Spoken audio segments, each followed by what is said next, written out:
Hello दोस्तों, कैसे हैं आप सब। उम्मीद करता हूँ कि सब बढ़िया होंगे। आज हम रीजनिंग का प्रैक्टिस सेट सॉल्व करने वाले हैं, जिसमें कुल 20 क्वेश्चन है। आप रेलवे, एसएससी, किसी भी गवर्नमेंट जॉब की तैयारी करते हो, ये सभी में उपयोगी होने वाला है। वीडियो अच्छी लगे तो लाइक शेयर करना दोस्तों, और चैनल को सब्सक्राइब कर देना। तो चलिए आज का पहला क्वेश्चन सॉल्व करते हैं। पहले क्वेश्चन को प्रश्नानुसार लिखने पर हमारे पास ये नई स्टेटमेंट बनती है। इसमें हम सबसे पहले भाग को सॉल्व करेंगे। तो 24 को 8 से भाग देंगे तो कितना आएगा? 3। अब इसके बाद गुना को सॉल्व करेंगे। 6 और 4 की गुना कितनी आएगी? 24। अब 24 में 3 जोड़ेंगे तो 27, और 27 में से 7 घटाएंगे तो 20। अब नीचे वाली समीकरण को सॉल्व करते हैं। 8 और 3 की गुना 24। 24 में से 19 घटाएंगे तो कितना आएगा? 5। अब 20 को 5 से भाग करेंगे तो कितना आएगा? 4। Option B. क्वेश्चन नंबर 2 में आपको कथन एवं निष्कर्ष दिया गया है। सभी अंगूर हरे हैं, कुछ हरे सख्त है। तो इस कथन का हमारे पास कुछ इस तरह का डायग्राम बनता है। हम देखते हैं कि हमारे तीनों ही निष्कर्ष सही है, तो हमारा उत्तर होगा ऑप्शन। क्वेश्चन नंबर 3, इसमें हमको एक पसंद आकृति दी है और 4 उत्तर आकृति है। हमें बताना है कि पसंद आकृति से कौन सी उत्तर आकृति बनेगी। तो हमारे इस पसंद का उत्तर होगा ऑप्शन बी। नंबर 4, इस पसंद में हमें एक श्रृंखला दी गई है। हमें बताना है कि श्रृंखला में कौन सी संख्यान गलत है। तो इसमें हम देखते हैं कि हमको सबसे पहले 14 का स्क्वायर रूट दिया है, इसके बाद 13 का स्क्वायर रूट दिया है, फिर 12 का स्क्वायर रूट दिया है, उसके बाद 11 का स्क्वायर रूट दिया है। तो इसी क्रम में हम आगे चले। तो 11 के बाद 10 का स्क्वायर रूट आना चाहिए, जबकि यहां 101 लिखा है। तो इस पर्सन का हमारा उत्तर होगा ऑप्शन सी। पर्सन नंबर 5 में हमें एक शब्द दिया गया है। हमें बताना है कि 4 ऑप्शन में से ऐसा कौन सा ऑप्शन है जो दिए गए शब्द के अक्षरों से नहीं बनता। तो हम देखते हैं कि ऑप्शन ए में रिलेशन में जो अल शब्द है वो दिए गए शब्द में कहीं भी नहीं है। तो हमारे इस पर्सन का उत्तर होगा ऑप्शन ए। पर्सन 6 में हमें 2 डाइस दिए गए हैं। हमें बताना है कि 9 के विपरीत कौन सी संख्यान आएगी। तो इस क्वेश्चन में हम देखते हैं कि 8 नंबर जो है वो दोनों डाइस में दिया गया है। तो यहां हम 8 को कॉमन लेंगे। अब हम पहली डाइस के 8 को लिखेंगे और बाकी के नंबर को क्लॉकवाइज लिखेंगे।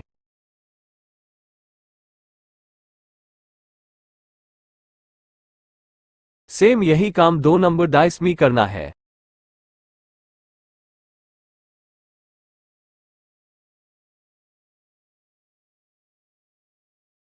तो अब हम देखते हैं कि 9 के विपरीत हमारी कौन सी संख्या आती है। 4। इस पर्सन का हमारा उत्तर होगा ऑप्शन बी।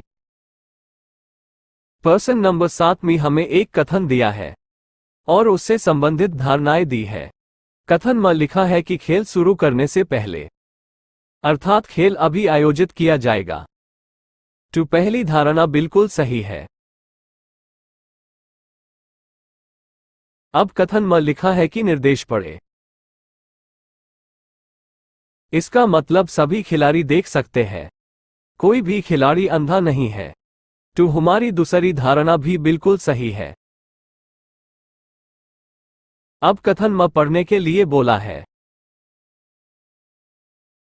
इसका मतलब सभी खिलाड़ी पढ़े लिखे हैं, सभी साक्षर है। तो हमारी तीसरी धारणा भी बिल्कुल सही है। तीनों धारणाएं सही है। टू राइट आंसर होगा ऑप्शन बी।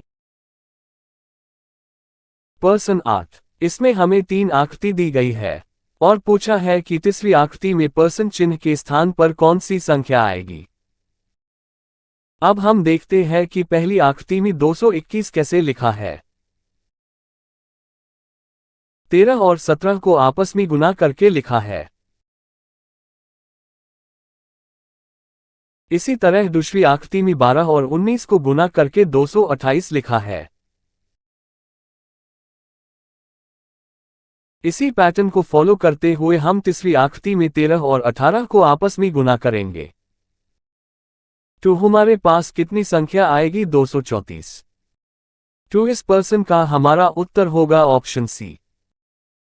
पर्सन 9। 11 जनवरी 2018 को गुरुवार था, तो 11 जून 2019 को सप्ताह का कौन सा दिन होगा?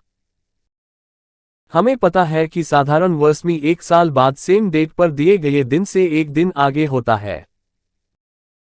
तो इस प्रकार 11 जनवरी 2018 को गुरुवार है, तो 11 जनवरी 2019 को शुक्रवार होगा। जबकि पर्सन में हमसे 11 जून का दिन पूछा है।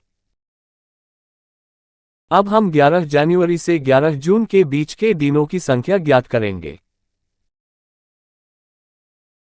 हमारे पास कुल 151 दिन आएंगे।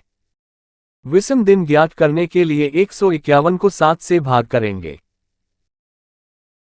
हमारे पास 4 शेष बचता है। तो विषम दिनों की संख्या कितनी होगी? 4। अब शुक्रवार में 4 विषम दिन और जोड़ेंगे, तो शुक्रवार के 4 दिन बाद कौन सा दिन होगा? मंगलवार। तो हमारा राइट आंसर होगा option C. Person number 10 blood relation से है। इस पर्सन में हम बहन भाई को इस साइन से डिनोट करेंगे। पिता पुत्र के लिए इस तरह का साइन बनाएंगे। ऊपर की और माता या पिता को लिखेंगे, नीचे की और पुत्र पुत्री को। सी ए की बहन है। सी के ऊपर हम माइनस से टिक करेंगे ताकि ध्यान रहे कि ये महिला है। डी ई का भाई है। ई बी की पुत्री है। एफ सी का पिता है। हमसे पूछा है कि डी का अंकल कौन है। तो हम इस पैटर्न में देखते हैं कि डी और ई बहन भाई है। तो ई का पिता डी का भी पिताजी होगा। तो डी का पिता कौन होगा? बी। बी ए भाई है, तो डी का अंकल कौन है? ए। Option A. पर्सन 11 में हमें एक सीरीज दी गई है। हमें बताना है कि सीरीज में नेक्स्ट कौन सी संख्या होगी। इसमें हम देखते हैं कि 0 में 2 जोड़कर लिखा है, फिर 2 में 4 जोड़कर 6 लिखा है, 6 में 6 जोड़कर 12 लिखा है। इस पैटर्न को फॉलो करते हुए हम 20 में 10 जोड़ देंगे। तो हमारे पास कौन सी संख्या आएगी? 23। Option C. पर्सन 12 का राइट आंसर होगा ऑप्शन डी। किताब के ऊपर क्या लगाया जाता है? जिल्द। ठीक इसी तरह चित्र के चारों ओर क्या लगता है? फ्रेम। पर्सन 13 में आपको कुछ शब्द दिए गए हैं जिन्हें आपको क्रम में लगाना है। तो सबसे पहले क्या आएगा? मॉनसून। इसके बाद तूफान। तूफान के बाद वर्षा। वर्षा ज्यादा होगी तो क्या आएगी? बाढ़। बाढ़ से क्या होता है? हानि। तो यह हमारा आंसर होगा ऑप्शन डी। पर्सन 14 में विक्ट्री को कुछ इस प्रकार लिखा है। इसमें हम देखते हैं कि विक्ट्री के पहले 3 लेटर को उल्टा करके लिखा है। उसके बाद मिडिल लेटर में से एक कम करके लिखा है, यानी टी की जगह एस लिखा है। इसके बाद विक्ट्री में जो लास्ट के 3 लेटर है उन्हें उल्टा करके लिखा है। अब यही लॉजिक हमें इस शब्द में लगाना है और बताना है कि कौन सा नया शब्द बनेगा। तो इसमें हम पहले 3 लेटर को उल्टा करके लिखेंगे, इसके बाद मिडिल लेटर में से एक कम करके लिखेंगे और फिर लास्ट के तीनों लेटर को उल्टा लिख देंगे। तो इस प्रकार हमारा नया शब्द बनेगा ऑप्शन सी। पर्सन 15 में हमें 5 ऑप्शन दिए गए हैं। हमें बताना है कि कौन कौन से ऑप्शन को जोड़कर एक वर्ग बनाया जा सकता है। इसका हमारा राइट आंसर होगा ऑप्शन डी। सबसे पहले हम डी ऑप्शन को लेंगे, इसके लेफ्ट में सी वाली आकृति जोड़ देंगे और फिर इसके राइट में बी ऑप्शन वाली आकृति रख देंगे। तो इस प्रकार देखते हैं कि एक वर्ग की आकृति बन जाती है। पर्सन 16 इसमें हमें आकृतियों की एक सीरीज दी गई है। पहली और तीसरी में जो संबंध है वही सेम दूसरी और चौथी में भी होना चाहिए। पहली आकृति में ये जो पार्ट है इससे सेम यहां लिखा है, इसके बाद इस पार्ट को सेम यहां लिखा है। अब इस रेखा को उल्टा करके यहां लिखा है। इस पैटर्न को फॉलो करते हुए आपको बताना है कि दूसरी आकृति से कौन सी आकृति बनेगी। तो इस पैटर्न से डी ऑप्शन वाली आकृति बनेगी। हमारा उत्तर होगा ऑप्शन डी। प्रश्न 17। इसमें हम सबसे पहले इस तरह से चारों डायरेक्शन बना लेंगे। सबसे पहले x 15 मीटर डायरेक्शन में चलता है, फिर बाएं मुड़ता है और 15 मीटर चलता है। अब वह फिर से बाएं मुड़ता है और 15 मीटर चलता है। तो हमारे पास कुछ इस तरह की आकृति बनती है। इस बिंदु को हम O मान लेते हैं, इसको A, ये B और ये C। तो O और C के बीच की दूरी कितनी होगी? 15 मीटर। क्योंकि AB 15 मीटर है, तब ये भी इतनी ही दूरी होगी। अब हम देखेंगे कि ये कौन सी दिशा है, पूर्व। तो हमारा आंसर होगा ऑप्शन बी। पर्सन 18। इस पर्सन में आपको बताना है कि सम संख्या के बाद और विषम संख्या से पहले कितने 8 है। तो ये जो पहला 8 है, इसको हम काउंट नहीं करेंगे, क्योंकि ये 1 के बाद लिखा है और एक सम संख्या नहीं है। इसके बाद दूसरा 8 भी सम संख्या के बाद नहीं है। इसके बाद तीसरा 8 बिल्कुल प्रश्नानुसार है। तो हमारा एक जोड़ा ये बनेगा, दूसरा जोड़ा ये बनेगा और तीसरा ये, चौथा और आखिरी ये बनेगा। तो इस पर्सन में ऐसे हमारे कुल 4 जोड़े बनेंगे। Option B. पर्सन 19। इसमें हमको कुछ शब्द दिए गए हैं, इन्हें अंग्रेजी वर्णमाला में क्रमानुसार लिखना है। टी ऑप्शन डी में सिर्फ एक बार लिखा है, बाकी ऑप्शन में टी को डबल लिखा है। तो हमारा सबसे पहले आने वाला वर्ड होगा ऑप्शन डी। इसके बाद हम 2 और 3 शब्द की तुलना करेंगे। लिटर में जो ई है, वह लिटिल के एल से पहले आता है, तो इन दोनों में से पहले आएगा लिटर।